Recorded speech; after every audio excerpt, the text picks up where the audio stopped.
আসসালামু আলাইকুম নূর ভাই, আপনি লিখেছেন এটা কি আপনার বেলায় হয়েছে? নূর ভাই, যে কমেন্টটা আপনি করেছেন সেম কমেন্টটা অনেকেই করেছে, অনেক ভাই বোন জানতে চেয়েছে যে আপু এটা আপনার বেলায়ও হয়েছে কিনা। আমি আসলে সময় করতে পারলেও অনেক সময় ভুলে যাই। মানে কয়দিন আগে আমি একটা ভিডিও বানিয়েছিলাম যে বিয়ে করার পরে প্রথম বছরে মনে হয় যে ইস, আরও আগে কেন বিয়ে করলাম না। দ্বিতীয় বছরে গিয়ে মনে হয় কেন বিয়ে করলাম। আর তৃতীয় বছরে গিয়ে মনে হয় যে বিয়ে করাটা আমার জীবনের সব থেকে বড় ভুল সিদ্ধান্ত ছিল। আচ্ছা, যাই হোক, তো অনেকেই জানতে চেয়েছেন যে আমার বেলায় চিন্তাভাবনাটা কেমন, মানে আমি কেমন চিন্তা করি। আমি যদি সত্যটা বলি তাহলে সেটা আপনাদের মানতে কষ্ট হবে, কিন্তু তারপরে সত্যটা বলা উচিত। আমি জানি আমার কোনো আমার কোনো কষ্টের কথা শুনলে আপনাদের ভালো লাগবে না। আপনারা চান যে আমি সবসময় হাসি খুশি থাকি, আনন্দে থাকি। তো আসলে বিয়ে করার আগে যেটা চিন্তা করেছিলাম যে বিয়ে করলে মনে হয় একদম মহারানীর মতো আকাশে বাতাসে উইরা বেড়াবো, অনেক বেশি শান্তি পাবো, একদম জামাইরে যা বলবো তাই শুনবে। মানে সিনেমার মতো, আমরা সিনেমায় যেরকম দেখি না, সব সময় এসে জামাই শুধু বউয়ের পিছে পিছে মনে করেন নিজের সব সময়গুলো ব্যয় করবে, সব সময় বউয়ের প্রশংসায় মেতে থাকবে।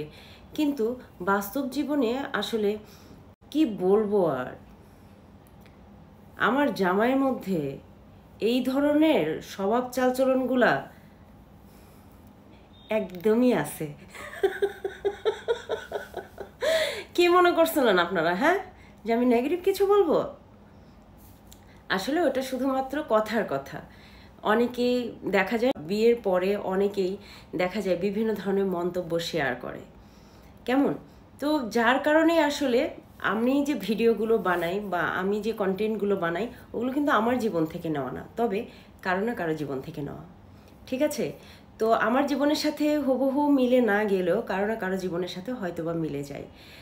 আর আমার সাইড থেকে আমার এটা মনে হয় নাই কখনো যে আমার বিয়েটা কেন হয়েছে।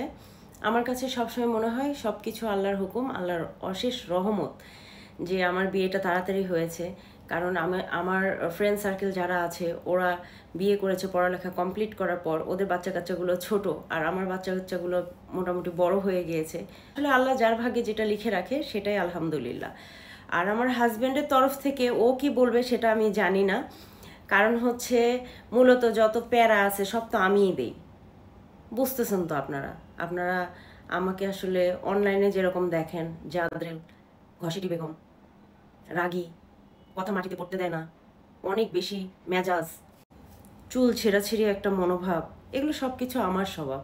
পরিশেষে আমি এটাই বলবো যে আমার পক্ষ থেকে যে না, আমার বিয়ে করেছি, বিয়ে করার পরে আমার এরকম কখনো মনে হয় নাই কেন বিয়ে করলাম। বিয়ে করাটা জীবনে ভুল সিদ্ধান্ত ছিল। আমার মনে হয় যে বিয়ে করাটা পারফেক্ট সিদ্ধান্ত ছিল। বিয়ে করেছি, আলহামদুলিল্লাহ, খুব ভালো আছি আপনাদের দোয়ায়।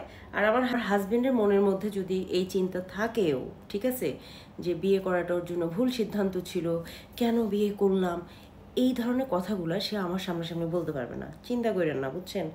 এমন থেরাপিতে রাখবো, এই কথা মুখে আনা তো দূরের কথা, মনের ভিতর থেকেও দূর করে ফেলবে, বুঝছেন না।